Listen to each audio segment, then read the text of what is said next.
Welcome to Troggy Trog's Let's Play Skyrim.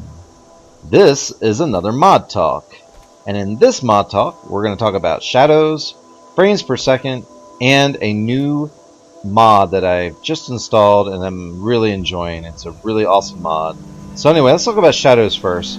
I've made some adjustments to the ini settings, so now we have shadows casting on trees, and we have a little bit more of a blurring effect with shadows as we get further away from them or closer to them. You'll see that blur kind of transition. Also surfaces, there'll be more land shadows being cast on land surfaces. And we did a change to the bias scale, which is probably the biggest one for me, because it got rid of those darn nasty zebra shadows that you would see cast on like snowdrifts and rounded rocks on rock surfaces and cliff faces and things like that. So if you look at the cliff face in the distance, you're not going to see those kind of diagonal zebra shadows. I had that turned off at one time, or turned to a setting that reduced them at one time, but somewhere along the line I must have replaced my ini file with an older ini file, and those settings got turned back on. So I do apologize for that. In older episodes you probably saw these kind of lines on the ground, or on they were probably most prominent on like snowdrifts. You would see them and they were just kind of an eyesore and definitely broke some of the immersion for me. But now I think we've got the settings the way we want. By the way, that setting for that bias scale setting for shadow bias scale, I use 0.3500, or you can just use 0.35. I don't think the zeros are necessary, but I add those anyway. The default is, or vanilla is, 0.15. So basically, you know, it's not a major change, but it's enough to kind of get rid of that effect. It'll also change how shadows play on your character's face. So do be aware of that. This setting actually makes it look better in my opinion, but just be aware of that. Anyway, getting back to shadows.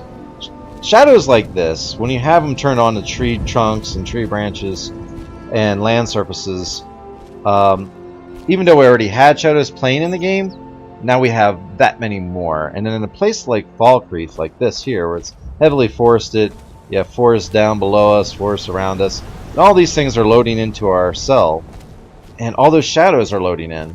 So we have shadows that are close by, we have mid-range shadows and long-distance shadows. The level of detail changes with different tree models, for example. And as those load in, it creates a performance hit on most machines, unless you have a really good video card or a really good CPU, or you know, what have you. And so you got to be aware of that.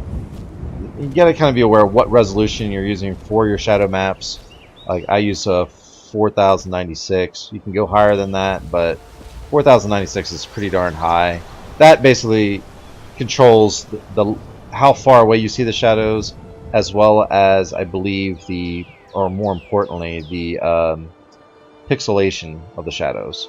So if you want a shadow that's, you know, as sharp and less pixelated, what I would suggest is use 8196, I think it is, or maybe it's 8192, something like that. Anyway, that setting, if you use that setting, it'll make shadows look really good, and you'll hardly see any pixelation with them. However, you will have a huge performance hit. So if you're using it for taking pictures, doing screenshots, that sort of thing, fine. But if you're playing the game, I would highly recommend against doing that. Stick to 4096 or lower. So anyway, that said, my machine's running at 60 frames per second, and I want to translate that over to YouTube.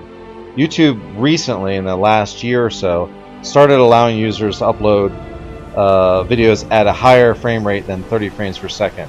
Now they're allowing us to upload at 60 frames per second with higher bit rates as well. So I'm going to try to upload at 60 frames per second with a 32 kbps bit rate. I'm currently uploading at 30 frames per second with an 18K. So that will basically double the frames per second and almost double the bit rate. And with that said, I wanted to move on to one other thing, the last thing I want to talk about before it starts downpouring in Skyrim here. I want to talk about our new mod. And our new mod is called moreHUD. And moreHUD is exactly what you think it sounds like. moreHUD. More heads-up display. It gives you just that little bit more information that you need when you're looking at an object. For example, this mountain flower, that's an alchemy ingredient, and it shows us what we've already unlocked through our research with alchemy ingredients and what alchemy research item we might be missing. So we have 3 or 4 unlocked. We can see that just by hovering over the mountain flower. It also tells us our carry weight and our max carry weight and our gold as well. Now, if I pick up another one of those, which may have a fine one here, okay, it'll now tell me, just by hovering over, that I have one in my inventory down below. So if I pick this one up, it'll add a second one, and now I'll have 2 of those. And then 3 of those. Anyway, really good information, but it also affects other items in your inventory other than just alchemy ingredients, like books. For example, this book has the eye icon next to it. That means I've read that book. If that book had no eye icon next to it, it would mean that I have not read that book.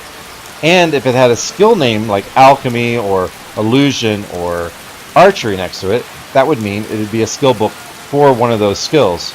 And that's really useful if you're in a dungeon and you're hovering over, say, a bookshelf and it has 5 or 6 or 10 or whatever books on it, and you want to kind of skip through and see if there's a book there that you haven't had in your collection or haven't read yet. So very, very useful for that. Again, really useful for ingredients, but also useful for potions and various different types of potions. It also shows you the increase in carry weight. If you pick this up, you know, like for example, if I pick this up right now, it'll go from 324 to 325 in my carry weight. Light armor is now described in the listing, so when you hover over an item, it'll tell you if it's light armor or heavy armor. And same with weapons and enchantments. So if you look at the boots of frost suppression, it'll tell you this increases your frost resistance by 50%. Excellent. Great information. The same with the Elven War Axe of the Blaze. Well, how much does that blaze damage do? Sounds like fire damage, but I don't know. Well, now you do, because now it tells you next to the item when you hover over it. So it's just really valuable information and concise, quick. It goes away because I use iHUD, you know, Gopher's Immersive HUD. Helps it kind of go away when I'm not using it.